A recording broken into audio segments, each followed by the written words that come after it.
ಇವತ್ತು SSLC ಮತ್ತು PUCಯಲ್ಲಿ ಉತ್ತೀರ್ಣರಾದಂತಹ ವಿದ್ಯಾರ್ಥಿಗಳಿಗೆ ಹಾಗೂ ವಿವಿಧ ಕ್ಷೇತ್ರಗಳಲ್ಲಿ ಸಾಧನೆಯನ್ನು ಮಾಡಿರ್ತಕ್ಕಂತಹ ಪ್ರತಿಭಾವಂತರಿಗೆ ಪ್ರತಿಭಾ ಪುರಸ್ಕಾರ ಕಾರ್ಯಕ್ರಮವನ್ನು ಇವತ್ತು ಹಮ್ಮಿಕೊಂಡಿದ್ದೇವೆ ಸರ್. ಪ್ರತಿ ವರ್ಷವೂ ಕೂಡ ಕಳೆದ 3 ವರ್ಷಗಳಿಂದ ನಾವು ಇಂತಹ ಒಂದು ಕಾರ್ಯಕ್ರಮವನ್ನು ಆಯೋಜನೆ ಮಾಡ್ಕೊತಾ ಬಂದು ಶಿಕ್ಷಣ ಕ್ಷೇತ್ರದಲ್ಲಿ ಪ್ರತಿಭಾವಂತ ಮಕ್ಕಳಿಗೆ ಒಂದು ಪ್ರೋತ್ಸಾಹವನ್ನು ಕೊಡ್ತಕ್ಕಂಥ ಉದ್ದೇಶವನ್ನು ಇಟ್ಕೊಂಡು ನಾವು ಈ ಕೆಲಸವನ್ನು ಮಾಡ್ತಾಯಿದ್ದೀವಿ. ಇದು ಅಂಕಾಳ ಪರಮೇಶ್ವರಿ ನೌಕರರ ಸಂಘ ಅಂತೇಳಿ ಸರ್, 24 ಮನೆ ತೆಲುಗು ಶೆಟ್ಟರ ಜನಾಂಗದ. ಈ ಬಾರಿ SSLCಯಿಂದ 13 ಮಕ್ಕಳು, PUCಯಿಂದ 13 ಮಕ್ಕಳು ಮತ್ತು ವಿಶೇಷ ಸಾಧಕರು 5 ಜನರು, ಒಟ್ಟು 31 ಮಂದಿಗೆ ನಾವು ಈ ಸಾರಿ ನಾವು ಈ ಪುರಸ್ಕಾರವನ್ನು ಮಾಡಿದ್ದೇವೆ. ಅಂದರೆ ಶಿಕ್ಷಣ ಅಂತಕ್ಕಂಥದ್ದು ಬಹಳ ಅತ್ಯಮೂಲ್ಯವಾದಂತಹ ಒಂದು ವಿಷಯ.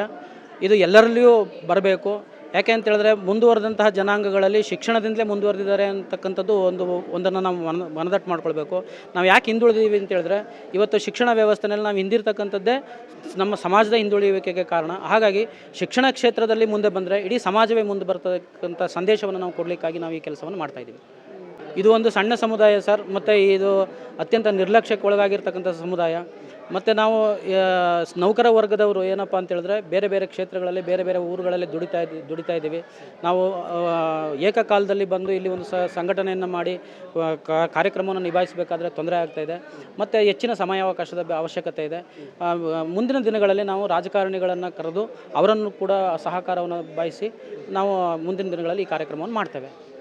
ಯಶಸ್ವಿಯಾಗಿ ನಡೀಲಿಕ್ಕೆ ನಮ್ಮ ಎಲ್ಲ ನೌಕರ ಬಂಧುಗಳು ನಮಗೆ ತುಂಬ ಹೃದಯದ ಸಹಕಾರವನ್ನು ಕೊಟ್ಟಿದ್ದಾರೆ. ಅವರಿಗೆಲ್ಲರನ್ನೂ ನಾನು ಕೃತಜ್ಞತೆಯಿಂದ ನೆನೆಯುತ್ತಾ ಈ ಕಾರ್ಯಕ್ರಮದ ಯಶಸ್ಸಿಗೆ ಅವರು ಕೈ ಜೋಡಿಸಿದ್ದಕ್ಕಾಗಿ ಅವರೆಲ್ಲರಿಗೂ ನಾನು ತುಂಬ ಹೃದಯದ ಧನ್ಯವಾದಗಳನ್ನು ಹೇಳ್ತಾ ಇದ್ದೇನೆ. ರಂಗಸ್ವಾಮಿ ಶೆಟ್ಟಿ ಅಂತೇಳಿ, ನಾನು ಕ್ಷೇತ್ರ ಶಿಕ್ಷಣಾಧಿಕಾರಿಯಾಗಿ ಕೆಲಸ ಮಾಡ್ತಾಯಿದ್ದೀನಿ. ಈಗ ಇಲ್ಲಿ ಅಂಕಾಳ ಪರಮೇಶ್ವರಿ ನೌಕರರ ಸಂಘದ ಅಧ್ಯಕ್ಷರು ಸರ್.